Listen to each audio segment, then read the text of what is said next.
versus a lumbar curl down. Okay? So you might do the full thing, but what we want to do right now is a lumbar scan. We're specifically doing a lumbar scan, so we're going to only move through the lumbar region. So, man? Yes. Any back stuff? No. No? It's all right. Keeping an eye on the sacrum, okay? Cue the patient to curl down. If they tend to be very happy around the thoracic spine, then say curl, put your hand here, and say fold over my hand like this, okay? Because let's say they are curling so much through the thorax that everything's tensing, that now by the time they get to the lumbar, you're already pretty tense. So I say, I really want to see what's going on in the lumbar spine. Here, just fold around my hand right here. It just gives them a pivot point so that they'll be able to fold around that. I feel that my hand on the sacrum. It's okay if the sacrum moves a little bit, but by the time they get to end range, now my overpressure is down on the sacrum and thorax. Okay, I'm not at T12 because it's really hard to put pressure at T12, but the point is here I'm getting overpressure into lumbar flexion just like this. Back off a little bit. You okay with that? Yeah. Don't let me push you anymore. Hold. Okay, and come back up. Many of you were forgetting to do that also. Back off a little bit at end range before you have them do resistance. Okay, now I'm going to have you lean back. My hand is back here, just back bending. Keep your chin in, just back bend over here. I'm helping you. You doing okay there? Okay, and come back up. Okay, if you found reason to do it, very much back off of end range. Can't emphasize that enough. Don't let me push you back, just so you get abdominal contraction. It's very rare that you actually need to do that one, and there are other ways you do it on the mat to induce an abdominal contraction. Everything's about risk benefit. You have a patient that's seeing you for back pain, probably not going to be the one to do. Okay? Then side bend to the left for me. Slide your hand down your leg. It's amazing how many people don't know what a side bend is, so you just say slide your hand down your leg. Stabilize.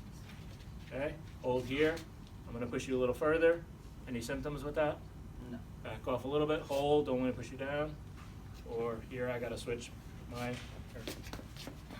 going to switch so because here I was not getting enough pressure, so I come here, I anchor down, don't let me push you down. Okay, come back up, side bend to the right. Here, I'm going to go in front of the camera. Go down further. Okay. Any problem when I push you? No.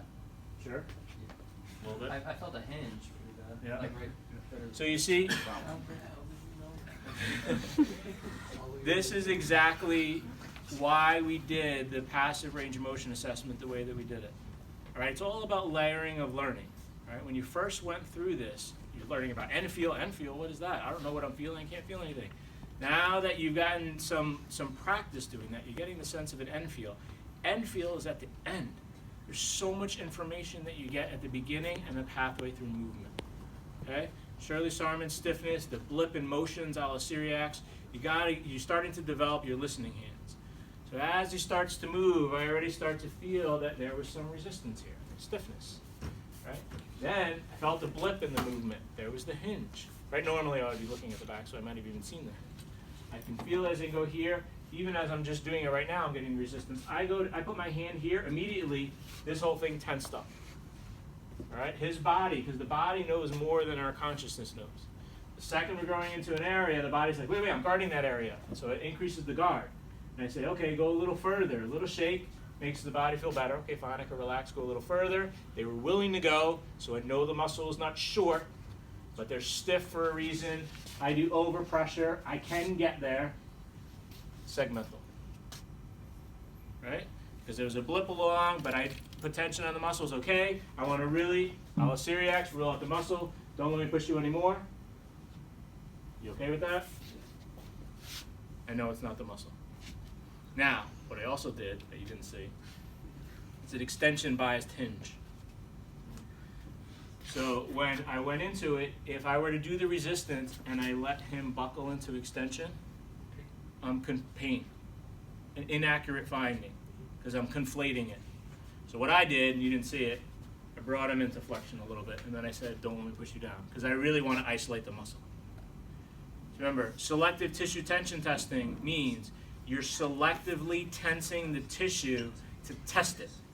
All right, that's why it's a good name. So if when I'm going to do this, I am compressing, hinging, and getting a muscular contraction, too many tissues.